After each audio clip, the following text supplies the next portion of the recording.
Shipwreck at the Bottom of the World. The Extraordinary True Story of Shackleton and the Endurance. Chapter 8. Ocean Camp. Over the next few days, the men made several trips back to dump camp and the wrecked ship to salvage everything they could, including the third lifeboat. The more precious food stores, cases of nuts, boxes of sugar, crates of barley, flour, and jam, were sledged back to the new camp, dubbed Ocean Camp by the men. In all, they rescued more than 3 tons of food. McNeish pried nails from the Endurance's distorted decking and made a stockpile of scrap lumber, including the lumber that had been meant for the expedition's winter hut. Other men tried to retrieve some of their own personal items abandoned in the rush, particularly books. They knew they would have a long time on their hands and very little to do. Howe and Bakewell waded through the icy waters that flooded the below-deck cabins and brought out an important treasure from the darkroom: Frank Hurley's box of glass photographic plates. There were more than 400 of them, documenting the voyage and ordeal of Endurance, but they weighed far too much to save them all. Hurley was faced with the heartbreaking task of selecting which few to keep. He and Shackleton sat on the snow, picking and choosing among the best pictures, smashing the rejects as they went to keep from changing their minds. In the end, they whittled the number down to 150 photographs. Hurley also kept a Kodak pocket camera and 3 rolls of film, with which he documented the remainder of the crew's odyssey. The talented Hurley was also skilled as a metal worker. Using the few tools he saved, he fashioned 2 camp stoves, one using the ash chute from the ship's boilers and another, smaller one, from the ash bucket. Both of these stoves were stoked with seal blubber and could boil 2.5 gallons of water from ice in half an hour. The carpenter took apart the wheelhouse from the ship and rebuilt it at Ocean Camp for a galley, and the larger hot potato can, as the stove was called, was installed inside. Green set up this new galley and was soon serving up hot stews, tea, and cocoa. The thick, greasy smoke from the blubber turned his face black and regularly sent him bursting outside coughing and choking, but he remained cheerful.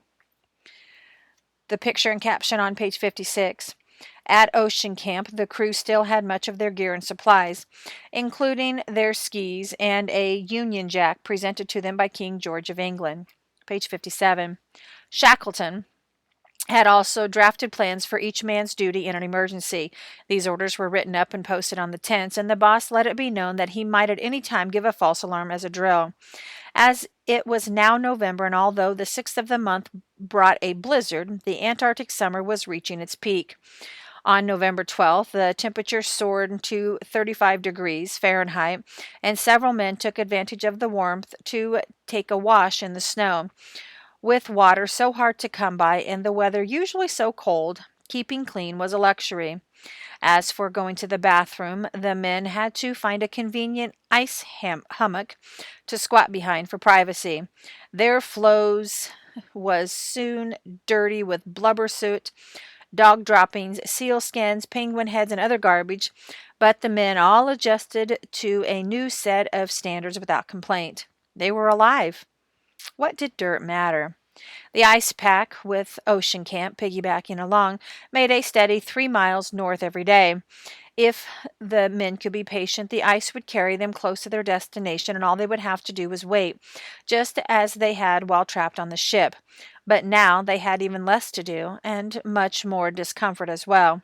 Living quarters were cramped. There were 5 canvas tents to hold the 28 members of the crew. Some of the men were able to fashion wooden floors using scrap lumber, and others used seal skins for ground cloths.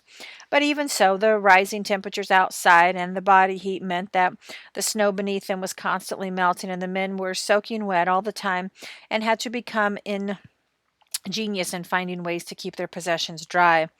They constructed rickety shelves from packing crates and hung their gear from tent poles or stored it in empty cans. During the warm days, when the men were about their business on the floe, the softening ice frequently gave way underfoot, plunging them into cold water up to their waist. At first, the men were not miserable. The sun shone more than 20 hours a day, and they knew they were on their way north.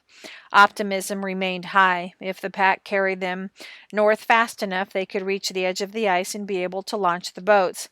Frank Worsley pored over his navigational charts, studying the possible courses. He plotted courses to Paulet Island, Elephant Island, Clarence Island, even far off South Georgia Island, where they had last set foot on land. Every day, when he took his sightings with the sextant and calculated their position, the crew eagerly awaited to hear how far they had traveled. Sometimes it was a useless mile to the west or east, and sometimes it was a heartening run dead north. Slowly but surely, they were on their way. They were on their way out of Antarctica's grip. McNeish busied himself preparing the boats. With scrap lumber from Endurance and a small and precious collection of used nails, he began raising the sides of the boats to make them more seaworthy. I have only a saw, a hammer, chisel, and a and we are managing all right, he reported in his diary. He filled the seams between the new planks with wool yarn unraveled from a scarf, and then caulked them with Marston's oil paints. McNeish had every right to be proud of his ingenuity. The rest of the men occupied themselves the best they could. Marston continued painting, using his remaining paint and lids of packing crates for canvases. Others spent their days hunting seals and penguins, which had returned with the warmer weather. One afternoon, Macklin and First Officer Lionel Greenstreet went out on search of seals. Finding a small floe near an open lee, they jumped onto the floe and began paddling around with ski poles like boys on a raft. Shackleton was not amused. He hated unnecessary risk and disapproved of such shenanigans, knowing that leopard seals and killer whales could easily surface inside a lee and make a quick meal of the men. November 21st, 1915, brought an unforgettable evening. Most of the men were lying on their tents reading or playing cards. Shackleton, restless as always, was standing on an ice hill that the men frequently used for a lookout tower. In their tents, the men suddenly heard the boss cry out, "She's going, boys!" Struggling out onto the ice, the crew witnessed the last of the Endurance, a mile and a half as her bow went under. Then the ship dived quickly, and the ice closed over her with a rush. At 5 p.m., she went down by the head. The stern was the last to go under water. Shackleton recorded in his diary that night, "I cannot write about it." The long delayed death of their ship sent a wave of sadness and depression over the crew. While she lasted, Endurance had been a visible link to the world they once knew. Now they were utterly alone on the sea of ice. The picture and caption on page 58, the galley, the kitchen, at Ocean Camp, constructed from scrap lumber salvaged from the Endurance. Tempers began to wear thin in the close quarters. From time to time, Shackleton would reassign men to different tents to keep them from getting on each other's nerves. He always found some excuse for these moves besides breaking up quarrels, but always, when he transferred the men, he reminded them that they could only survive by cooperating. Shackleton couldn't let the men brood for long. With the advance of spring, their flow was eroding at the edges. Sometimes a whole chunk would break away. In addition, the accumulation of black soot and debris around the camp was soaking up the heat of the sun and warming the floe, turning the surface to slush.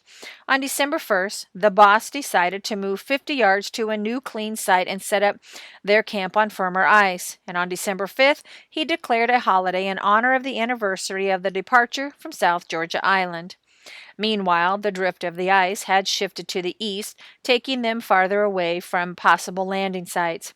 Shackleton and his most trusted advisors frequently debated their options and kept themselves ready to move. If the ice took them toward the east, they would reach open water with no near landfalls. If it took them west, their chances were better. They knew they would have to head west over the ice again if their position didn't improve. Macklin described what a visitor might see if he stumbled upon Ocean Camp at midnight. He would notice that it was still light, the sun never setting at this time of year in this latitude. He would have to pass a long line of dogs tethered in teams to wires secured at one end to their loaded sledges and the other to an iron stanchion driven deeply in the snow. The sledge trace is in position and the harnesses all secured in place and ready to be put on the dogs. The sledges are loaded and lashed and everything ready to be moved at a moment's notice. For the first 3 weeks of December, the pack was constantly on the move, but each time it edged toward the east, away from the Antarctic Peninsula and its outlying islands, Shackleton became anxious. Their flow was continuing to decay rapidly, so the boss made a decision. On December 21st, they would strike camp again and head west over the ice, trying to narrow the gap between themselves and the islands. They would spend the 22nd celebrating Christmas and start for Paulet Island on December 23rd. It was midsummer in the Antarctic. The weather from now on would begin to go downhill. Shackleton made the holiday a celebration. He allowed the men to eat as much as they desired. We consumed most of our small remaining stock of luxuries, he wrote later. For the last time for 8 months, we really had as much as we could eat. Anchovies and oil, baked beans, and judged hare made a glorious mixture. They also feasted on ham and sausages, canned milk, biscuits, coffee, pickles, parsnips, and peaches. Then on the 23rd, the men harnessed themselves to the boats again and resumed the back-breaking haul across the ice. The picture and caption on page 61, Shackleton and Wild at far left and the rest of the crew on the mild day at Ocean Camp.